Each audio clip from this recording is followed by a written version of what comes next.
No one wanted to be my friend. I always ate alone in the cafeteria, and it got to the point where I would just go in the restroom and eat because I didn't want to sit there by myself in front of everybody.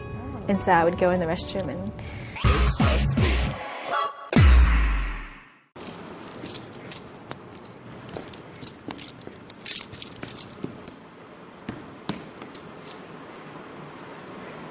下一位吧。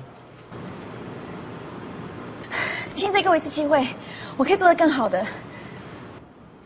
A small-town girl who dreams of making it big in Hollywood.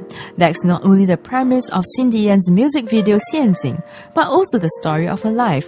Born in Texas and raised by Taiwanese parents, Cindy actually auditioned for American Idol in 2002 and 2007 before returning to Taiwan to find her roots. And I auditioned twice. Once when I was 16 and once when I was 21. I remember I made it to the round with Paula, Randy, and Simon because there's like 4 or 5 rounds before that. And that was the final round before Hollywood.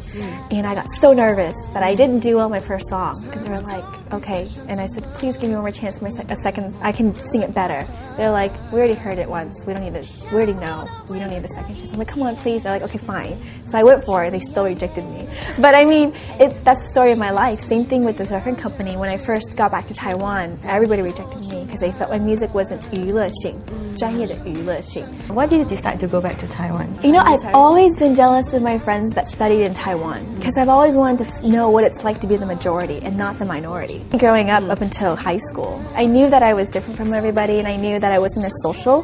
My English wasn't very good. I had an accent. 因为我从小讲中文为主. And so when I first started going to school, people would always be like, your English sucks. And they would laugh at me and call me, all kinds of names. And then I was scared to talk to them because I felt like every time I tried to talk to them, they would laugh at me about something. Well, and also I was the only Chinese person in the class. And I think because of that, it was also discrimination. No one wanted to be my friend. I always ate alone in the cafeteria. And it got to the point where I would just go in the restroom and eat because I didn't want to sit there by myself in front of everybody. And so I would go in the restroom and... So when did all this change? I think around high school. So it was lots of Asians in my high school. And so I felt more comfortable, like I was with my own kind. And also because I used to go back to Taiwan every summer with my mom to see my grandparents, to see my aunts. And so Taiwan was like my second home. And so just naturally, I felt like coming to Taiwan would be the best way to start a career. Now, with 2 albums under her belt and Mando Pop King Jay Chou as her mentor, Cindy can proudly declare that she has made good as a singer-songwriter. Well, earlier, someone said to me, and then also at MTV when I was with the MTV people, and they gave me a title. They said, 唱跳创作新女生. And I was like, oh, that's interesting. I never thought of it that way.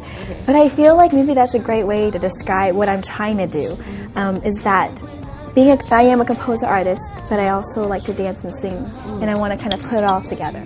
For more on Cindy Yan, check out our other clips.